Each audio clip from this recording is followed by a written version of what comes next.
Vem, Daniel, comigo. Como eu destaquei no programa, hoje, na abertura, hoje eu teria aqui o Sargento Ronaldo, comandante da Patrulha Maria da Penha, para bater um papo conosco, falar das ações da Patrulha Maria da Penha e também do excelente projeto Face a Face, que é destaque em todo o estado de Rondônia e nacionalmente, pela forma como ele é executado aqui no nosso município. Está sendo exemplo, né, para outros municípios aqui do nosso estado. Sargento, obrigado pela presença mais uma vez, para a gente falar dos trabalhos, das ações e projetos maravilhosos para a nossa sociedade e principalmente, né, das ações da Patrulha Maria da Penha aqui no município de Ariquemes. Seu boa tarde ao povo que nos assiste. Amaral, mais uma vez, obrigado. Boa tarde a toda a audiência, todas as pessoas que estão ouvindo, ao vivo e aqueles que vão ouvir posteriormente. Agradecer aqui mais uma vez pela oportunidade de estar podendo falar do trabalho da Polícia Militar através da Patrulha Maria da Penha. E agora, nesse início de ano, 2026, que nós possamos aí já iniciar com o pé direito, enfrentando essa situação que, infelizmente, afeta muitas famílias da nossa cidade, do estado, do país, mas nós vamos aí, com muita fé, trabalhar para que isso melhore para a nossa população. Perfeito. Sargento, há quanto tempo já atuando à frente ou antes, né, da Patrulha Maria da Penha como comandante? Amaral, a Patrulha Maria da Penha, eu comecei a trabalhar em 2018. Certo. E assumi ali a liderança, né, o comando da Patrulha Maria da Penha há 3 anos. Então, para mim, tem sido ali um desafio, tem sido um aprendizado constante, superação, mas principalmente, né, uma oportunidade de estar chocando com uma realidade que, como policial, nós, quando ingressamos na carreira policial militar, tínhamos aquela visão de que combater a violência era aquele combate de frente, de eu sair para a rua para prender o bandido que estava roubando, que estava praticando crimes mais graves, tentativa de homicídio, enfim. Mas quando nós nos deparamos com esse modelo de atendimento da Polícia Militar, confesso que foi algo que me trouxe uma outra visão sobre como que nós podemos ajudar a população e, às vezes, gerando resultados muito mais profundos e verdadeiros de uma mudança numa cultura familiar. Eu sei que precisa melhorar bastante, mas como é que está hoje a estrutura da nossa patrulha para atender as ocorrências? Olha, a Patrulha Maria da Penha, ela é uma modalidade nova, né? Sim. Ainda é uma modalidade nova. Nós iniciamos aí o trabalho mesmo, como eu disse, aqui em 2018. Nós temos hoje 10 patrulhas Maria da Penha distribuídas ao longo do estado de Rondônia. Então, ainda, com certeza, o governo do estado e o comando da Polícia Militar está buscando meios de ampliar. Mas falando em estrutura, eu posso dizer, por ser um trabalho que é muito sensível e a população percebe essa necessidade, nós estamos evoluindo bastante. Com o tempo, nós estamos tendo um olhar da parte política sobre essa temática e também sensibilizando os próprios policiais e o comando para que esse trabalho ele seja cada vez mais estruturado. Muito bom. Vamos falar do trabalho que é executado na prática. Como é que funciona, sargento? No momento que vocês recebem essa denúncia, né, como é que age a Patrulha Maria da Penha nesse primeiro momento até o final dessa ocorrência? Então, Amaral, o nosso trabalho, até é importante a gente tratar isso e explicar Sim. de maneira bem transparente para quem está ouvindo, para quem está assistindo, porque a Patrulha Maria da Penha, ela é um trabalho especializado, é um policiamento específico e voltado para um problema específico. Então, muitas pessoas não compreendem, por exemplo, por que a Patrulha Maria da Penha ela não atua diretamente na primeira violência que acontece. Por exemplo, quando a mulher sofre a primeira agressão ou quando acontece ali a coisa mais grave na casa dela, quando ela está sofrendo uma violência grave e aciona ali o 190 para ter um socorro policial. Como o trabalho é um trabalho especializado, nós fazemos um trabalho de proteção para a mulher através do acompanhamento pessoal na residência, às vezes até no trabalho quando ela permite, ou em outros locais indicados pela mulher.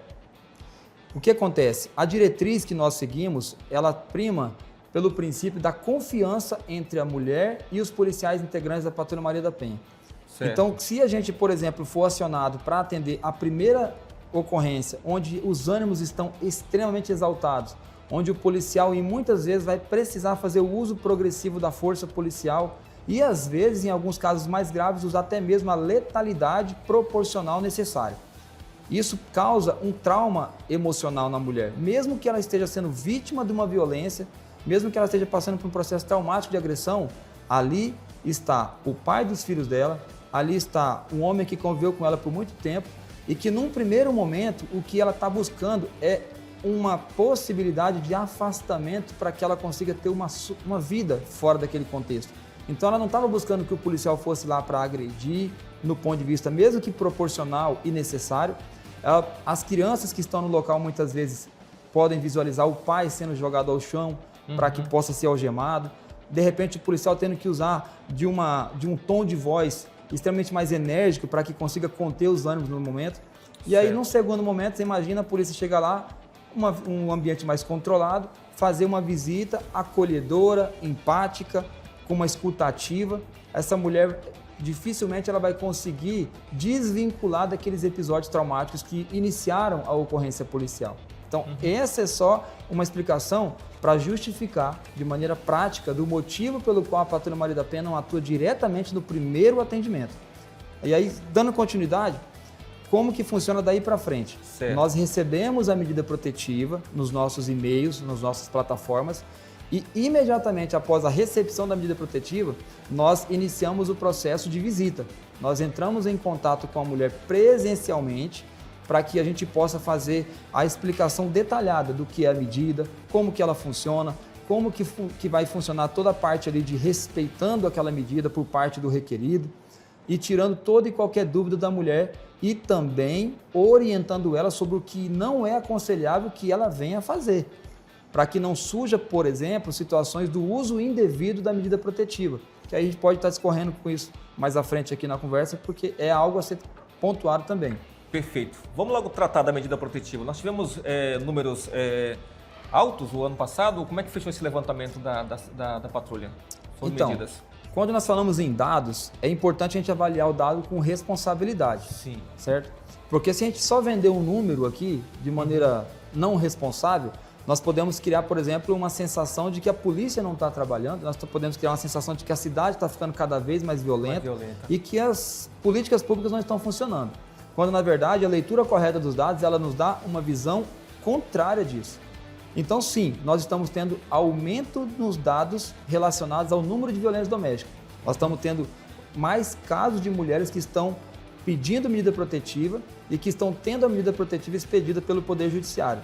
Qual que é a leitura correta dessa situação? Nós não tínhamos Patrulha Maria da Penha há pouco tempo, nós tínhamos pouca divulgação do trabalho da Patrulha Maria da Penha e com base nessas situações, por exemplo, as mulheres elas tinham uma ideia de que a medida protetiva era algo fictício, um mero papel, que não surtia efeito algum de proteção e verdadeiramente de afastamento do agressor do ambiente que ela está. Com a demonstração da efetividade da nossa patrulha e das demais patrulhas, o que vem se mostrando? As mulheres que são atendidas hoje pela Patrulha Maria da Penha não estão sofrendo novas violências, principalmente, vamos deixar claro, as mulheres que seguem as orientações. Nós precisamos deixar um espaço separado aqui, que a gente vai poder pontuar isso se for de interesse de vocês, tratar dessas questões de alguns casos que não é seguido as orientações. E aí, nessas situações, a gente vai, em alguns casos, perceber que a mulher vai sofrer novas violências. Mas quando há o segmento das orientações, o acompanhamento da patrulha, aí nós podemos afirmar que praticamente 100% dos casos que a gente acompanha não acontecem novas violências e não progride para uma situação mais grave de feminicídio ou coisa do tipo. E qual seria esse ponto, de modo explicável, que você poderia passar para a gente, até mesmo para a gente mostrar como exemplo? E a gente faz até essa alerta para você que nos assiste agora, que porventura tem algum envolvimento, tem alguma violência doméstica em casa, tanto o homem quanto a mulher, para ficar atento a esses detalhes que a gente está discutindo aqui sobre o trabalho essencial da nossa Patrulha Maria da Penha. Como é que seria esse exemplo? O que ela não fez dentro do procedimento que deu errado, sargento? Tá, antes de eu entrar nesse ponto, só assim para a gente, de repente, não deixar de esclarecer para as pessoas aqui, a medida protetiva, ela é exclusivamente para atendimento da mulher. Ela visa a proteção da mulher. E é essa a função principal da Patrulha Maria da Penha, gerar proteção. E entra no contexto de proteção o alerta. A gente alertar as mulheres que têm medida protetiva sobre o risco dela inviabilizar a proteção por uma conduta que não é aconselhada, que não deveria acontecer porque houve um pedido de medida protetiva. Sim. Por exemplo, A mulher pede a medida protetiva contra o homem e os dispositivos mais comuns que vêm na medida é o homem não pode se aproximar dela, geralmente a uma distância de 200, 300, 100 metros, e também não pode ter contato com ela. Então, veja bem, fica um tanto quanto questionável se a mulher manter contato com o homem, se a mulher se aproximar dele ou se a mulher entrar em contato com ele por meio de mensagens ou coisa do tipo.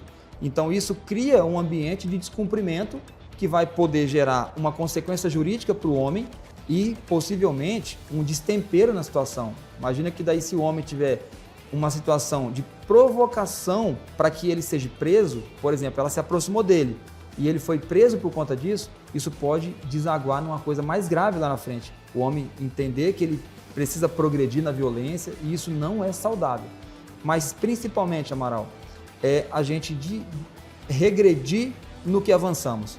Nós estamos avançando muito em legislações, nós estamos conquistando espaço para a proteção das mulheres e se for usado isso de maneira indevida, a gente pode regredir em algo que a gente não pode regredir. Nós temos que dar continuidade nas conquistas, mas valorizar as conquistas através da ação correta, de agir corretamente, de defender o que é certo, para que a gente possa punir os verdadeiros culpados, que no caso, se for o agressor o homem, que ele seja culpado, que ele seja punido e, se for o caso, preso. Certo, e tudo isso é apurado, né? Nós já fizemos aqui, sargento, algumas ocorrências que muitas vezes envolveu o casal, houve uma discussão entre eles e que ele estava no interior da residência dela e tinha contra ele uma medida protetiva vigente. Né? Há essas situações que às vezes essa aproximação acontece, ele começa a visitar a casa dela, então aí ela já quebrou todo o elo dos protocolos da medida preventiva, seria isso? Vamos esclarecer esse ponto também, porque isso pode gerar um entendimento aí de que a mulher é culpada pela situação. Correto. Vamos deixar bem claro, a grande maioria dos casos, os homens geralmente causam o descumprimento, agrediram as mulheres, criam um ambiente verdadeiramente de crime dentro do contexto de violência doméstica. Correto. Só que existe um número pequeno, mas esse número pequeno é barulhento, esse número pequeno ganha muita voz dentro do público. E esse número pequeno, ele cria ruídos dentro do contexto. Por exemplo, vai ter casos, como a gente acabou de citar aqui, que o homem erroneamente, do ponto de vista até mesmo criminal ou até mesmo de falta de inteligência emocional, se aproxima da mulher porque ela dá sinal de permissão. Ela dá, não, tudo bem, ela aceita a aproximação dele. Só que a gente tem que deixar muito claro aqui que a medida protetiva não é contra a mulher.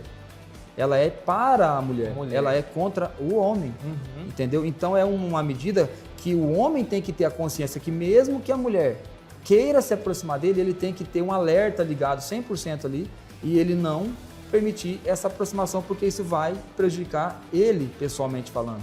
Ah, mas e se ela quer? Se ela quer, ela tem que manifestar isso através de pedido, demonstração no Poder Judiciário de que não quer mais a medida e solicitar a revogação da medida protetiva. Até isso acontecer, o homem se mantém respeitando a medida protetiva, submisso à ordem judicial, para que o juiz tenha total clareza de que o homem está agindo de boa fé. Correto, entendido. Alguma coisa mais para fechar esse ponto aqui? Não, está tranquilo. Eu já entrevistei o sargento em outras oportunidades e dentro desse trabalho que ele já realiza, ele citou alguns pontos que ele, para mim, nas outras entrevistas, que foram relevantes, que mudaram todo esse atendimento que a Patrulha Maria da Penha realiza com a mulher e também para o homem. E que assim surgiu o projeto Face a Face. Antes de começar a entrar no projeto Face a Face, um exemplo, Deus me livre, que eu nunca aconteça isso, mas você homem que está em casa me assistindo, tem uma medida protetiva tem uma medida protetiva que você está obedecendo aí. Quais são os primeiros pontos que eu tenho que obedecer, sargento? Um dia o senhor me explicou o que eu tenho que fazer, o homem que tem a mulher que tem a medida protetiva contra o homem. Qual o protocolo que eu tenho que adotar, porventura eu tenho que respeitar esse espaço? Tanto em ambientes abertos, em locais com fluxo de pessoas, em locais que ela está e às vezes eu chego. O que eu tenho que fazer? Qual que é o modo operante dessa pessoa, do homem no caso? Vamos lá, Amaral. É muito importante nós abordarmos isso aqui no seu espaço, poder tirar dúvida de homens que estão com medida protetiva, que muitas vezes até podem estar se sentindo injustiçados, muitos deles relatam isso, tá? E também os homens que nunca tiveram, como nós, mas que se houver qualquer situação ali que foge da normalidade, a gente pode estar sujeito a isso, tá certo? E orientar também as novas gerações, né? Correto. Veja bem, o Amaral, muitas vezes, durante o nosso atendimento, nós percebemos que as condutas que causam a prisão, que geram o crime de descumprimento, são condutas muito simples e fáceis de resolver. Muitas vezes faltou uma compreensão clara do que a medida protetiva fala, do que ela diz, do que pode e não pode. Aí impera o achismo na situação.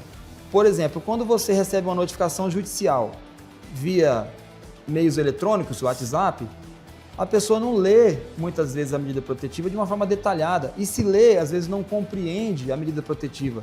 E se não compreende, não busca a informação com pessoas que podem orientar. Correto. A Patrulha Maria da Penha, por exemplo, é um instrumento de informação que as pessoas podem buscar para tirar dúvidas, tá certo? Então, o primeiro ponto é a não compreensão do que é a medida, certo? Não entendeu. A medida, primeiro ponto, não é criminal. Ela não é um processo criminal e não incorre num crime inicialmente contra o homem.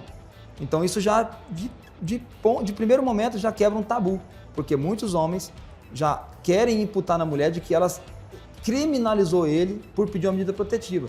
Às vezes, o pedido da medida protetiva é basicamente porque o homem não quer terminar o relacionamento, não aceita o término do relacionamento e ele insiste naquilo ali. E a mulher fala, preciso pedir uma medida protetiva porque esse cara tem que entender que eu não quero mais. É um direito da mulher, é um direito do ser humano. Correto. Tá certo? E aí, questão que você falou aqui de frequentar locais de contato. É muito claro, tá lá, restrição de aproximação. 200 metros, por exemplo. Aí o homem, muitas vezes, ele não faz uma interpretação correta disso e ele mantém ali um monitoramento a uma certa distância, às vezes até mais de 200 metros, mas ele está sempre presente nos lugares que a mulher está. A mulher vai num lugar público, ele se faz presente. A mulher vai numa festa, ele fica a uma distância, mas está ali. Ela vai para um determinado local, ele aparece. Mesmo que ele não descumpra o distanciamento, esse homem está, de alguma forma, tentando monitorar a rotina dessa mulher. A questão dos contatos. A gente orienta todas as mulheres a bloquear todos os meios de contato. WhatsApp, Facebook, Instagram, todos os meios de contato. Aí o homem cria um perfil, um outro perfil de Instagram, de WhatsApp, um outro número e começa a mandar mensagens para a pessoa. Errado. Automaticamente vai incorrer no descumprimento de medida protetiva. Casos, por exemplo, assim, que às vezes as pessoas até acham engraçado, mas não é, o homem descumpre a medida protetiva através de transferência via Pix. A pessoa manda um Pix para a mulher e escreve na mensagem lá alguma coisa. Ou às vezes ofendendo, ou às vezes intimidando, ou às vezes cobrando que a mulher não use o dinheiro com coisas que não é para usar. Rapaz. Certo? E isso já tem aqui em Ariquemes casos que nós tivemos que fazer a autuação em relação a essas situações. Basicamente, vamos resumir? Vamos falar aqui com você, homem, com você, cidadão. Pode ser um cidadão que passou por algumas situações que errou, cometeu de repente algum excesso, uma falha, ou até praticou um crime grave, mas analise da seguinte forma. A situação, ela não precisa ser olhada na ótica da retroatividade, o que você fez, mas é como você vai lidar com isso daqui para frente, tá certo? Então a sua conduta daqui para frente, ela pode ser, o que eu posso fazer com essa medida protetiva? Você pode criar, por exemplo, uma transformação total no seu padrão de conduta. Ah, mas a minha esposa, a minha ex-mulher, ela era muito desrespeitosa. Ah, mas a minha esposa, ela falava coisas que eu me machucava, que me doía. A minha esposa me traía, ou a minha esposa não me ajudava financeiramente. Então, vamos lá, vamos tratar a questão da nós como homens. Você vai ter subsídio para fazer uma escolha diferente daqui para frente. Né? Dá um passo na direção de uma mudança, inclusive no processo de escolha. Nós, homens, temos as nossas características que precisam ser moldadas à legalidade, moralidade, ética, respeito mútuo, amor próprio. Nós temos que ter. Mas agora a gente não pode negociar com agressão, nós não podemos negociar com excesso, nós não podemos negociar com autoritarismo, nós não podemos negociar com o sentimento de posse, de que eu sou dono, se não for minha não vai ser de mais ninguém. Isso não dá para conceber e de alguma forma vai acabar desaguando numa medida protetiva ou numa consequência mais grave. Tem um levantamento que aponta que as mulheres que voltam, né, com seus ex-maridos por conta de violência, que sofreram violência, elas chegam a ser agredidas de forma mais violenta ainda. Como é que fica esses dados? Isso é uma realidade nossa? Amaral, esse é um ponto extremamente crítico e que é preciso agora a gente direcionar para as mulheres essa questão. Vocês, mulheres, mandem esse vídeo para suas amigas, mandem esse vídeo para quem você puder, porque é importante as mulheres estarem alertas sobre isso. Veja bem, a violência doméstica, ela não é somente agressão física. A violência doméstica, ela é agressão psicológica, ela é agressão verbal, moral, patrimonial, sexual, para depois, muitas vezes, ela progredir para uma agressão física. Geralmente, se a mulher foi agredida fisicamente, ela já foi agredida de alguma outra modalidade antes da agressão física. Então, o alerta aqui é, se você está sofrendo violência psicológica, violência moral, patrimonial ou sexual dentro do relacionamento, o risco de você sofrer a violência física é muito alto. E o alerta que a gente quer fazer aqui é o seguinte, é com relação ao retorno ao lar. O que é o retorno ao lar? É quando a mulher reata o relacionamento com o ex-agressor, sobre a crença de que houve mudança, a promessa de que não vai acontecer mais, sobre aqueles ambientes de lua de mel que retornam, onde o homem demonstra um total arrependimento pelo que fez e novamente traz a mulher para um senso de confiança momentânea. As nossas estatísticas baseadas nos nossos atendimentos de Ariquemes, tá bom? Nós precisamos ser claros nisso. Nós podemos afirmar que 100%, vou voltar a dizer o número, 100% das mulheres que nós atendemos, que voltaram com seus ex-companheiros que são agressivos de maneira grave, elas voltaram a ser agredidas em níveis mais graves ainda. O alerta aqui não é porque a gente não quer que haja reconciliação familiar. O alerta aqui é porque as mulheres estão voltando no tempo errado. As mulheres não estão esperando o tempo certo de mudança. Não estão buscando as informações que comprovam que houve mudança. E muitas vezes acreditando numa promessa que ela mesma já sabe que não é verdadeira, que não tem profundidade de mudança, porque não há, com base na própria análise da mulher muitas vezes, os requisitos que validam esse retorno. Então, eu quero deixar claro, nós não estamos pregando aqui a política da separação e que não há possibilidade de mudança, mas com base nos atendimentos que nós realizamos, você, mulher, manda essa mensagem para aquela que tem uma medida protetiva e que o marido é agressor grave, aquele que já bateu, que já agrediu de maneira grave. Se ela estiver sinalizando que quer retornar esse relacionamento, com base nos nossos dados, o risco dela voltar a ser agredida mais grave ou até mesmo de chegar num feminicídio é praticamente 100%, tá bom? Então fica aqui o alerta. Perfeito. E aí surge o Face a Face, né? Nós estamos aí com o tempo de 10 minutos. O projeto Face a Face surge justamente para poder dar esse apoio mais maciço para as mulheres e principalmente para o homem. Fale um pouquinho do projeto. Agora você tocou na nossa parte, a cereja do bolo da Patrulha Maria da Penha hoje, que muitas vezes as pessoas podem entender, a Patrulha Maria da Penha agora trabalha diretamente com os homens. Na verdade, nós evoluímos na proteção da mulher, nós avançamos na proteção da mulher. Nós entendemos que não conseguiríamos atingir a verdadeira proteção da mulher sem passar pelo homem. Toda mulher que está sofrendo violência, um dia ela gostaria que esse homem tivesse passado por um processo de tratamento. E nós apresentamos um projeto ao Ministério Público onde o homem passa por esse processo, por essa reciclagem, por esse filtro, onde ele recebe uma carga de informação, orientação, instrução, onde ele pode fazer uma autorreflexão. E a gente vai agora falar de números, tá? No ano de 2025, praticamente 400 homens passaram pelo projeto Face a Face. Dos 400 homens que passaram pelo projeto Face a Face, nós temos um dado de apenas 4 descumprimentos de medida protetiva, ou seja, 1%. E nós fizemos um cruzamento desses dados. Nós avaliamos os homens que não estão indo para o projeto Face a Face, por alguma razão, porque faltaram, outros porque não foram convocados pelo Poder Judiciário por razões meramente processual. Mas o fato é que 430 homens não foram e dos 430 homens, 83 descumpriu a medida protetiva. Os dados falam por si só, o projeto funciona, precisa ser melhorado, precisa ser aprofundado, mas está gerando resultado. Qual é a verdadeira beneficiária desse projeto? As mulheres, as famílias e os filhos. Homens estão sendo verdadeiramente conduzidos para uma mudança através desse projeto. Então, se você tem um amigo que está passando por um processo ali de desestrutura familiar, mesmo que ele não tenha uma medida protetiva, uma vez por mês, no Ministério Público de Ariquemes, a Patrulha Maria da Penha, juntamente com outros parceiros, desenvolve esse trabalho e esse trabalho está gerando grandes resultados. Sargento, a gente pode citar o que é feito, o que é trabalhado com isso, mas até mesmo para te gerar curiosidade desse homem que porventura está assistindo esse programa e de repente focou aqui na notícia que estamos passando, o que é trabalhado, o que muda, né, com o face a face? Olha, o projeto Face a Face não é milagre, o projeto Face a Face não é um passe de mágica. O projeto Face a Face é algo planejado, é algo que foi estruturado com uma experiência de policiais que tem praticamente 10 anos de atendimento, juntamente com pessoas da área da psicologia, pessoas do ambiente espiritual, do ambiente religioso e, obviamente, com todo um corpo de pessoas voluntárias para ajudar.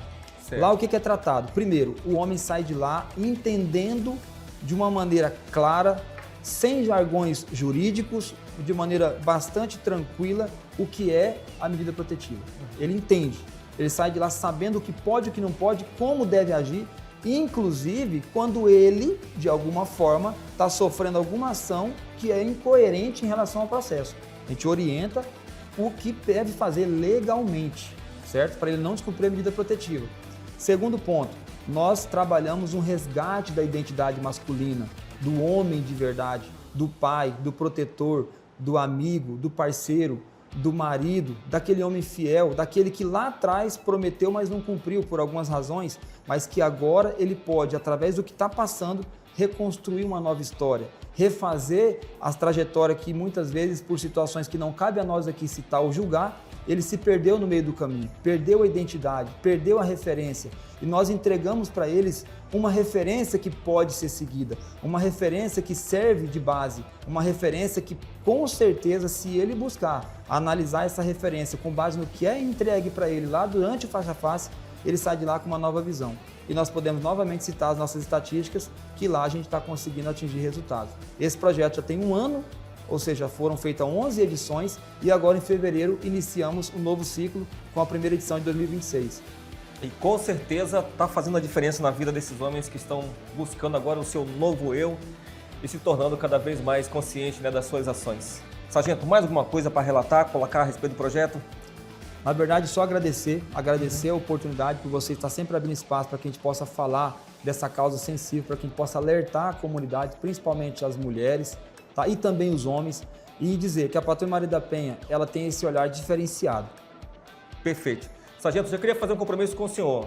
Quando quiser e desejar, ou de repente a gente poder até montar um quadro toda semana ou quinzenalmente, para a gente poder trazer esses detalhes, orientar a população nesse sentido no programa, o espaço está aberto. Se quiser montar dentro desse cronograma nesse ano de 2026, nós estamos abertos, a gente grava, podemos gravar no local, podemos gravar no Ministério Público e trazer dentro do programa para a gente poder trazer essa alerta para as mulheres, para os homens. Nosso objetivo aqui é somar, tá bom? Perfeito. Está então, feito o convite. Eu até deixo aqui uma enquete. O pessoal manda aí suas dúvidas, suas perguntas, manda aí as perguntas que vocês têm dúvida, ou de repente situações que você gostaria que fosse tratado aqui, e a gente vai vir aqui nas oportunidades para tratar de maneira pontual os assuntos que vocês apontarem aqui pra gente. Perfeito. Valeu, sargento. Muito obrigado pela parceria.